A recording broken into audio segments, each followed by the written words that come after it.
ഭരണം മാറ്റത്തിൻ്റെ ചിന്ത നന്നായിട്ട് ജനങ്ങളിലുള്ള ഒരു സന്ദർഭം. മനുഷ്യരനുഭവിക്കുന്ന ഒട്ടേറെ പ്രശ്നങ്ങളുണ്ട്.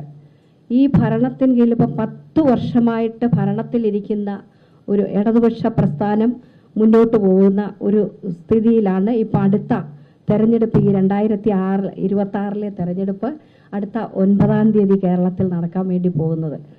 ഈ കഴിഞ്ഞ ഒരു 5 വർഷക്കാലം കേരളത്തിൽ യഥാർത്ഥത്തിൽ വലിയ തോതിലുള്ള പുറകോട്ട് പോക്ക് ഉണ്ടായി എന്നുള്ളതാണ് നമുക്ക് മനസ്സിലാക്കാൻ കഴിയുന്നത്.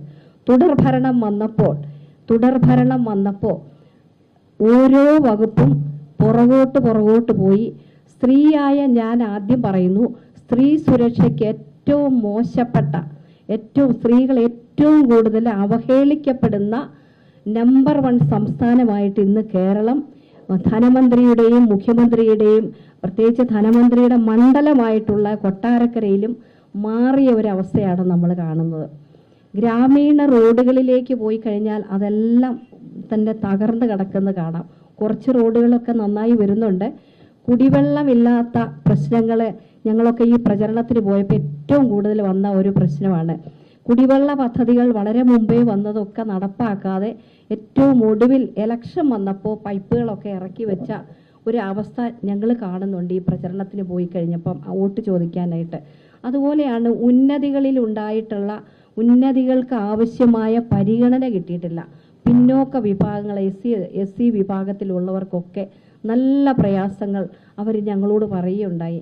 അതുപോലെയാണ് ഈ ട്രാഫിക് പ്രശ്നം പരിഹരിക്കാനായിട്ട് ഒരു വലിയ കാര്യം ഞാനൊക്കെ ഇരുന്ന സമയത്ത് ഇവിടെ ചെയ്തിരുന്നു. അത് ഒഴിവാക്കപ്പെട്ടു. പരിഹരിക്കുന്ന ഒരു പ്രശ്നം 5 വർഷമായിട്ടുണ്ടായില്ല. അതുപോലെ കേരളത്തിലാണെങ്കിൽ ഇപ്പോൾ കരിങ്കൊടി കാണിച്ചാൽ പോലും ആൾക്കാരെ അകത്താക്കുന്ന ഒരു സ്ഥിതിയാണ്. പിന്നെ കരിങ്കൊടി കാണിച്ചുകൊണ്ട് വന്നു കഴിഞ്ഞാൽ പെട്ടെന്ന് കഴുത്തുളുക്കും. അതുപോലെ IC യൂണിറ്റിലേക്ക് പോകുന്ന സ്ഥിതിയൊക്കെ നമ്മൾ കണ്ണൂർ കണ്ടായിരുന്നു. കരിങ്കൊടിയുമായിട്ട് ആൾക്കാർ വരുമ്പോൾ പോലീസുകാരെ തടഞ്ഞു നിർത്തും. പക്ഷേ ദൂരെ ഇരിക്കുന്ന ആളിനെ വലിയ തോതിലുള്ള പരുക്ക് പറ്റിയിട്ട് IC യൂണിറ്റിലൊക്കെ അഡ്മിറ്റ് ആക്കുന്ന കാലഘട്ടം ഇപ്പോൾ വന്നിരിക്കുക. പിന്നെ നവീൻ ബാബുവിനെ പോലെയുള്ള ഒരു പ്രഗത്ഭനായ ADM മരണപ്പെട്ടതിൻ്റെ ഒരു ക്ലിയർ പിക്ചർ ഇതുവരെ വന്നിട്ടില്ല എന്നുള്ള ഒരു സ്ഥിതി നമ്മൾ കാണുന്നുണ്ട്. ഇങ്ങനെ ഒരുപാട് പ്രശ്നങ്ങൾ ഈ സമൂഹത്തിൽ കാണുന്ന വിവാദപരമായിട്ടുള്ള നിരവധി കാര്യങ്ങൾ വന്നിട്ടുള്ള ഒരു കാലഘട്ടമാണ്. വിദ്യാഭ്യാസ മേഖലയിലാണെങ്കിൽ സമരങ്ങളുടെ ഒരു പെരുമഴയാണ്. ഗവർണറോട് എന്ത് ചെയ്യാം.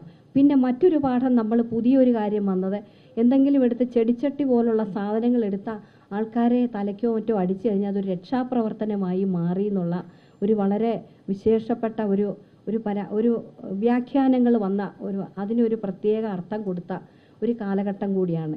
ഇതെല്ലാം ശരിയാണോ എന്ന് പരിശോധിക്കേണ്ട, ഞാൻ ഒരുപാട് പറഞ്ഞു പോകുന്നില്ല.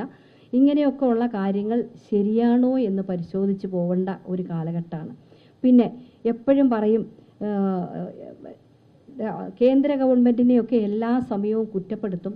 പക്ഷേ കേന്ദ്ര ഗവൺമെൻറ് കൊണ്ടുവരുന്ന പദ്ധതികൾ മന്ത്രിസഭയിൽ പോലും ചർച്ച ചെയ്യാതെ, ഘടകകക്ഷികൾ ചോദിക്കുന്ന ചോദ്യങ്ങൾക്ക് മറുപടി പറയാതെ വിദ്യാഭ്യാസ മേഖലയിൽ തന്നെ നടപ്പാക്കിയ ചില പദ്ധതികളുമായി വന്ന് വലിയ വിവാദം ഉണ്ടായത് നമുക്കറിയാം. വിലക്കയറ്റം നിയന്ത്രിക്കാൻ ഒരു കാര്യമായ ഇടപെടലില്ലാത്തത് നമുക്കറിയാം. പെട്രോളിനും ഡീസലിനൊക്കെ സെസ് വിരിച്ചിട്ട് അത് ആവശ്യത്തിന് വിനിയോഗിക്കാത്ത കാര്യം അറിയാം. ഇപ്പം തന്നെ 25 ലക്ഷം രൂപ വരെയുള്ളത് മാത്രം മാറുകയും അതിനുശേഷമുള്ളത് മാറ്റിവെക്കുകയും ചെയ്യുന്ന ഒരു സ്ഥിതി വന്നിട്ടുണ്ട്. ട്രഷറി പൂട്ടത്തില്ല, വളരെ ഭദ്രമാണെന്നൊക്കെ പറഞ്ഞെങ്കിലും ആവശ്യമായിട്ടുള്ള യാതൊരു നടപടികളും വരുന്നില്ല. ശമ്പള പരിഷ്കരണം നടപ്പാക്കുന്നില്ലല്ലോ.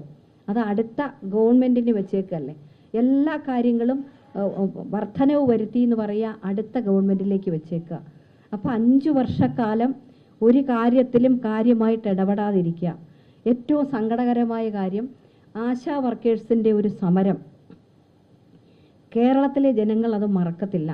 വളരെ ടച്ചിങ് ആയിട്ടുള്ള, അവരങ്ങ് വളരെ വിഷമിച്ച് ദീർഘനാളുകൾ ഒരു സമരം കൊണ്ടുപോകുന്നത് ഒരു സർക്കാരിന് നല്ലതാണോ എന്ന് പരിശോധിക്കണം. ഒരു ഭരണകൂടം, പ്രത്യേകിച്ച് മുഖ്യമന്ത്രി ആയാലും വകുപ്പ് മന്ത്രിമാരായാലും ഏതെങ്കിലും ഒരു വിഷയത്തെ സംബന്ധിച്ച് ഒരു ആവശ്യം ഉന്നയിച്ച് ഒരു സമരം ചെയ്താൽ എങ്ങനെയാണ് അത് ഡീൽ ചെയ്യേണ്ടത്? അവരെ വിളിച്ചിരുത്തി സമരം ചെയ്തോട്ടെ, എല്ലാവർക്കും അവകാശമുള്ളതല്ലേ, അവനവൻ്റെ ആവശ്യങ്ങൾ നേടിയെടുക്കാനുള്ള അവകാശം എല്ലാവർക്കും ഉണ്ട്. അപ്പോൾ ഇടതുപക്ഷം ധാരാളം സമരം ചെയ്യുന്നത് നമ്മൾ കണ്ടിട്ടുണ്ട്. അപ്പോൾ ഒരു സമരം വന്നു കഴിഞ്ഞാൽ അവിടെ ഇരിക്കട്ടെ എന്ന് വിചാരിക്കുകയാണോ വേണ്ടത്? വളരെ വിഷമകരമായിട്ട് ദീർഘ ദിവസങ്ങൾ എല്ലാം ഉപേക്ഷിച്ച് ആശാ വർക്കേഴ്സ് അവിടെ തലമുണ്ടനം ചെയ്തു വരെ സമരം ചെയ്തപ്പോൾ അവരെ ഒന്ന് ചേർത്ത് നിർത്തി, സാമ്പത്തിക പ്രയാസമാണെങ്കിൽ അത് പറഞ്ഞ് നമുക്കത് നോക്കാം, പരിഹരിക്കാമെന്ന് സ്നേഹത്തോടെ ഒന്ന് ചേർത്ത് നിർത്തുന്നതല്ലേ ഒരു സർക്കാർ ചെയ്യേണ്ടത്? അതിവിടെ ഉണ്ടായിട്ടുണ്ടോ? പാഠം പഠിച്ച് അവസാനം ഒരു 1000 രൂപ വർദ്ധിപ്പിച്ചിട്ട് ആർക്കും ഒരു സന്തോഷമില്ലാത്ത പോലെ മടുത്ത് അവർ തോറ്റ പോലെ പോയില്ലേ? മുട്ടിലിഴയുന്ന ഉദ്യോഗാർത്ഥികളെ നമ്മൾ കണ്ടില്ലേ ഈ കാലഘട്ടത്തിൽ? തിരിച്ച് പ്രതിപക്ഷത്തായിരുന്നു ഇടതുപക്ഷമെങ്കിൽ ഈ കേരളത്തിൽ എന്തൊക്കെ നടന്നേനെ? അത് പരിശോധിക്കേണ്ടതല്ലേ? അവസാനം ഈ ഉദ്യോഗാർത്ഥികൾ സമരം ചെയ്ത് തോറ്റുപോകുന്ന സ്ഥിതിയല്ലേ? 1ാം റാങ്കിൽ വരുന്നവർ, PSCയുടെ 1ാം റാങ്കുകാരെ പോലും നിങ്ങളൊക്കെ തന്നെയാണല്ലോ റിപ്പോർട്ട് ചെയ്യുന്നത്, അങ്ങനെയാണല്ലോ ഞങ്ങൾ മനസ്സിലാക്കുന്നത്. 1ാം റാങ്കിൽ വരുന്നവർക്ക് പോലും പോസ്റ്റിംഗ് കൊടുക്കാതെ പിൻവാതിലിലൂടെ പല വകുപ്പുകളിലും പോസ്റ്റിംഗ് കൊടുക്കുന്ന ഒരു സ്ഥിതിയല്ലേ? ഇങ്ങനെ ഏത് ഭാഗം എടുത്തു നോക്കിയില്ല. കറണ്ട് ചാർജ് വർദ്ധിപ്പിച്ചു, അതുപോലെ ടാക്സ് വർദ്ധിപ്പിച്ചു, ഈ വെള്ളക്കരം വർദ്ധിപ്പിച്ചു, അത് വലിയ തോതിൽ പെർമിറ്റ് കിട്ടുന്നതിനുള്ളത് വൻതോതിൽ വർദ്ധിപ്പിച്ചു. ഇങ്ങനെയെല്ലാം വർദ്ധിപ്പിച്ചിട്ടും അതിൻ്റെ റിസൾട്ട് നമ്മൾ കാണുന്നില്ല. റോഡുകളുടെ പണി, ഉൾനാടൻ പ്രദേശത്ത് പോയ മനുഷ്യന് സഞ്ചരിക്കാൻ പോലും പറ്റാത്ത അവസ്ഥയാണ്, മൊത്തം പൊളിഞ്ഞു കിടക്കുകയാണ്. അപ്പോൾ ചെയ്യുന്നതിനൊരു ക്വാളിറ്റി ഉണ്ടാകണം. ഇനി ഈ കൊട്ടാരക്കര മണ്ഡലത്തിലേക്ക് വന്നു കഴിഞ്ഞാൽ നിങ്ങളെല്ലാവരും ചേർന്ന് ദിവസവും റിപ്പോർട്ട് ചെയ്യുന്നതൊരു കാര്യം ഒരു മുൻ ജനപ്രതിനിധി എന്നുള്ള നിലയിൽ ഞാൻ കാണുന്നുണ്ട്. കൊട്ടാരക്കരയിൽ വികസന വിപ്ലവമാണ് 5 വർഷക്കാലം ബഹുമാനപ്പെട്ട ധനകാര്യമന്ത്രി വലിയ കാര്യങ്ങൾ ചെയ്യുന്നു എന്ന്. നിങ്ങളൊന്ന് പറയാമോ എന്തൊക്കെ വലിയ കാര്യങ്ങളാണ് ഇവിടെ വന്നിട്ടുള്ളതെന്ന്?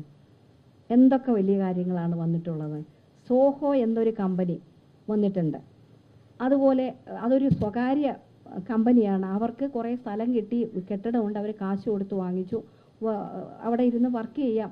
ഈ കൊട്ടാരക്കര മണ്ഡലത്തിലോ ഇവിടെയൊക്കെയുള്ള എത്ര പേര് അവിടെ ഉണ്ടെന്ന് പരിശോധിക്കണം, എത്രമാത്രം ഫലപ്രദമാണെന്ന് അന്വേഷിക്കണം.